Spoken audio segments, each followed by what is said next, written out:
Hi friends, today we are doing Unit 1, Lesson 7, Dulce Domum, Part 2. We are going to go over the vocabulary that you will find in your reading today. Our first word is blues, which is a state of depression or unhappiness. Our next word is capital, which means excellent. Our next word is dismally, which means gloomily or hopelessly. Our next word is forage, which means to seek, search, or look around.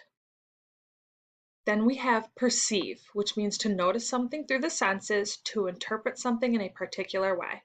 And our last word is slumber, which means sleep. We are now going to move into the reading for today.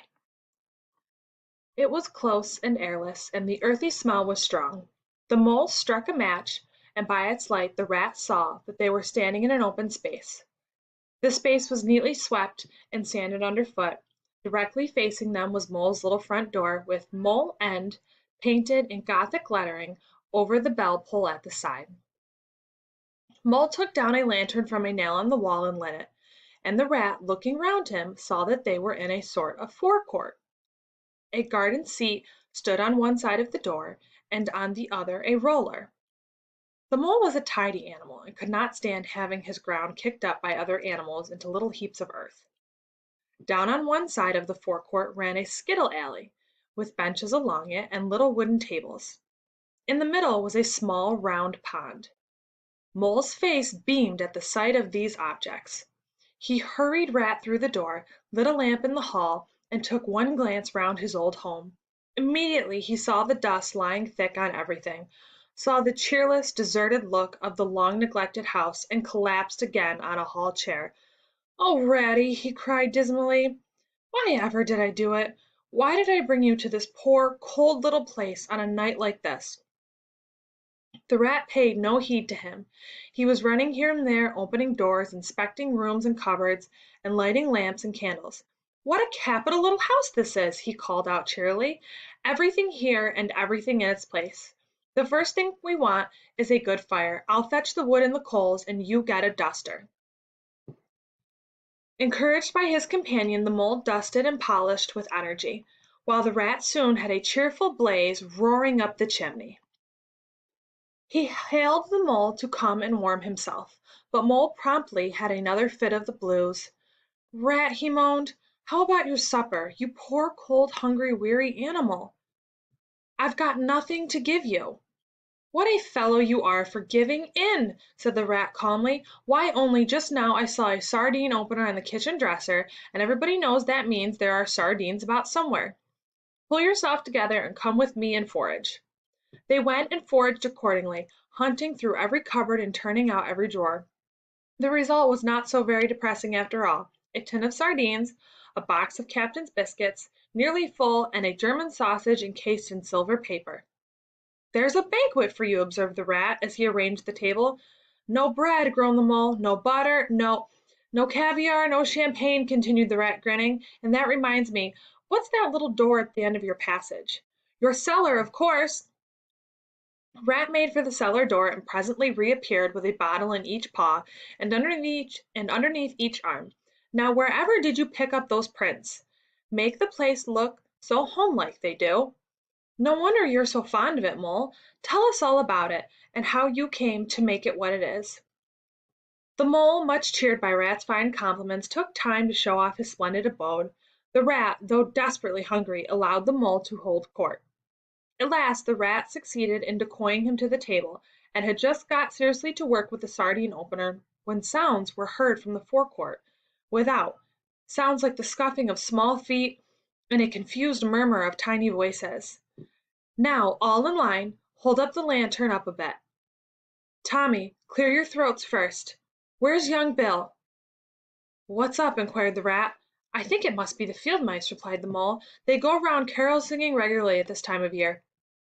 I used to give them hot drinks and supper, too, sometimes." "Let's have a look at them," cried the rat, jumping up and running to the door. It was a pretty sight that met their eyes. In the forecourt, lit by the dim rays of a lantern, some 8 or 10 little field mice stood in a semicircle. They had red scarves round their necks, and their forepaws were thrust deep into their pockets. With bright, beady eyes they glanced shyly at each other. As the door opened, one of the elder ones that carried the lantern proclaimed, "Now then, 1, 2, 3." And forthwith their shrill little voices rose up into the chill night air. "Villagers all, this frosty tide, let your doors swing open wide. Though wind may follow and snow beside, yet draw us in by your fire to bide. Joy shall be yours in the morning. Here we stand in the cold and the sleet, blowing fingers and stamping feet, come from far away you to greet, you by the fire and we in the street, bidding you joy in the morning. For ere one half of the night was gone, sun a star has led us on, raining bliss and benison, bliss to-morrow and more anon, joy for every morning." The voices ceased, the singers exchanged sidelong glances, but for a moment only. Then from up above and far away down the tunnel they had so lately travelled came the sound of distant bells ringing, a joyful and clangorous peal.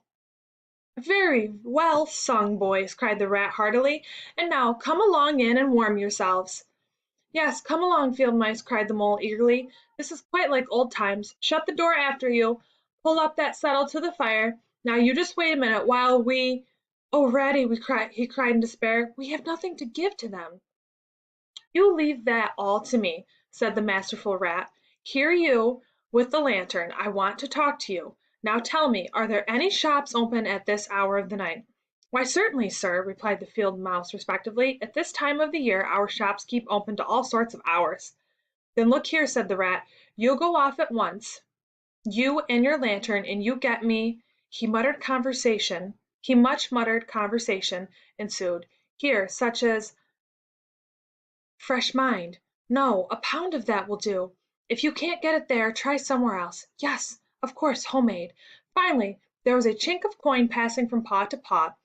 The Field Mouse was provided with a basket for his purchases, and off he hurried. The rest of the Field Mice, perched in a row on the settle, their small legs swinging, gave themselves up to enjoyment of the fire. The Rat, meanwhile, was busy examining the label on one of the bottles. "I perceive this has to be ginger beer," he remarked approvingly. "The very thing. Now we shall be able to mull some ginger beer. Get the things ready, Mole, while I draw the corks." It did not take long to prepare the brew, and soon every Field Mouse was sipping and coughing and choking, for a little mulled ginger beer goes a long way, and wiping his eyes and laughing. "They act plays too, these fellows," the Mole explained to the Rat. "Make them up all by themselves, and very well they do it too. They gave us a capital one last year about a Field Mouse who was captured at sea by pirates. Here you were in it. Get up and recite a bit."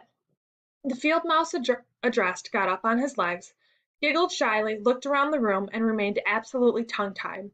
His comrades cheered him on, Mole coaxed and encouraged him, and the Rat went so far as to shake him, but nothing could overcome his stage fright.